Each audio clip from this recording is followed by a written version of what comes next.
SRCP ఆఫీసులో ధర్మాన మాట్లాడుతున్నారు. ఇప్పుడు లైవ్ చూద్దాం. చేయలేదన్నటువంటి తీర్మానాన్ని చేసి గవర్నర్కి పంపించారు. గవర్నర్ దాన్ని ఆమోదించలే. మీ అందరికీ తెలుసు, పాత్రికేయులుగా అప్పుడు కూడా మీరంతా ఉన్నారు. గవర్నర్ని ఎప్పుడైనా నిందించామో? అతని నిర్ణయాన్ని గౌరవించాం. అంత మాత్రం చేత మేము దోషులని కాదు. రేపు కోర్టు నిర్ణయిస్తుంది. కోర్టులో ఫైనల్గా ఎవరు దోషిగా నిర్ధారణ అయితే వారు అవుతారు. కానీ ఆ దర్యాప్తుని ఒక సైంటిఫిక్గా చేసి సిబిఐ చేసినటువంటి ఒక దర్యాప్తుని గౌరవించేటువంటి పద్ధతి ఉండాలి.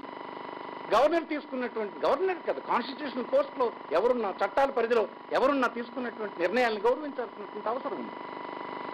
మీరు గౌరవించొద్దని దీనికి అనేక రకాల కోణాలని మీరు సృష్టించే ప్రయత్నం చేస్తుంది. కరెక్ట్ కాదని మనం చేస్తుంది. ఇంత అనుభవం, ఇన్ని సంవత్సరాలు ముఖ్యమంత్రిగా, ప్రతిపక్ష నాయకునిగా ఇన్ని చేసిన తర్వాత మళ్ళీ ఇట్లాంటి తప్పటడుగులు వేసి తర్వాత తరాల వారికి మన చట్టాల పట్ల, మన రాజ్యాంగం పట్ల గౌరవం ఉండక్కర్లేదనేటువంటి భావన ఇవ్వడం కరెక్ట్ కాదని మనం చేస్తాం. దర్యాప్తు అనేది జరగని, దర్యాప్తుకు మీరు సహకరించండి.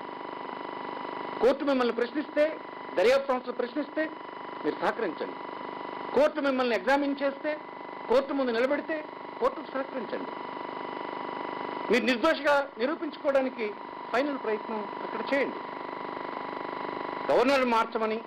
గవర్నర్ని మార్చమండం కూడా దేనికి? మీరు ముద్దాయిగా ఉన్నారు కనుక ఆ సంస్థను అడ్డుకోవడానికి గవర్నర్ మీకు సహకరించడం లేదు కనుక మార్చమని, దిగిపోమని చెప్పడం అనేది నవ్విపోతున్నారు అందరూ. ఏంటి ఇంత అసమర్థంగాను, ఇంత అనాలోచితంగాను, ఇంత అన్కాన్స్టిట్యూషనల్గాను ఇంత అనుభవం ఉన్నటువంటి వాళ్ళు పార్టీ మాట్లాడుతుందనే అంశాన్ని తీవ్రంగా మేము ఖండిస్తున్నాం. ఇప్పటికైనా స్టాప్ చేయాలని మనం చేస్తాం. రెండోది, గౌరవనీయ గవర్నర్ గారు, మా పార్టీ విజ్ఞప్తి ఏంటంటే, ఎగ్జిక్యూటివ్ హెడ్గా ఉండేటువంటి మీ ప్రభుత్వంలో శాసన వ్యవస్థ ఇది. శాసన వ్యవస్థ అంటే ఏంటి? గవర్నర్, శాసన మండలి, ఇదంతా శాసన వ్యవస్థ. ఈ శాసన వ్యవస్థలో ప్రభుత్వంలో వ్యక్తులు ఎగ్జిక్యూటివ్ హెడ్గా ఉన్నటువంటి మీ మీద విశ్వాసం లేదని అన్నప్పుడు వారు ఈ సాంప్రదాయాలను అనుసరించి తొలగిపోతే మంచిది, తొలగిపోయినప్పుడు మీరు వారిని బర్తరఫ్ చేస్తే మంచిదని, ఇది ఒక మంచి సాంప్రదాయం నెలకొంటుందని ఈ సందర్భంగా మేము వినయపూర్వకంగా గవర్నర్ గారిని విజ్ఞప్తి చేస్తుంది వైఎస్ఆర్ కాంగ్రెస్ పార్టీ అని చెప్తుంది. ఇతర అంశాలు రాష్ట్రంలో చాలా ఉన్నాయి. ఎందుచేత మిమ్మల్ని, ఒకవేళ మీరు విజ్ఞత కలిగినటువంటి వ్యక్తిగా అయితే ఎందుకు మీకు వెంటనే ఇలాంటి సందర్భం వచ్చినప్పుడు తొలగి ఎవరికైనా ఇవ్వమంటామంటే ఒక ఉదాహరణ చెప్తాను. వ్యవసాయం ఆధారితమైనటువంటి రాష్ట్రంలో జూన్ 1 నుంచి ఖరీఫ్ సీజన్ ప్రారంభమైందా?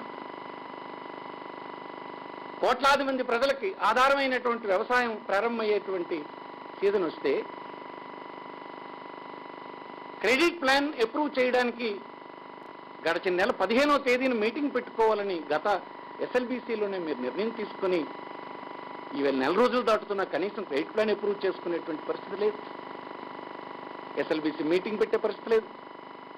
రైతాంగానికి రుణం ఇస్తారా ఎవరా దిక్కులేని పరిస్థితులు కింద నెలకొని ఉన్నాయి. మాట్లాడిన పాపాన్ని పోలేదు.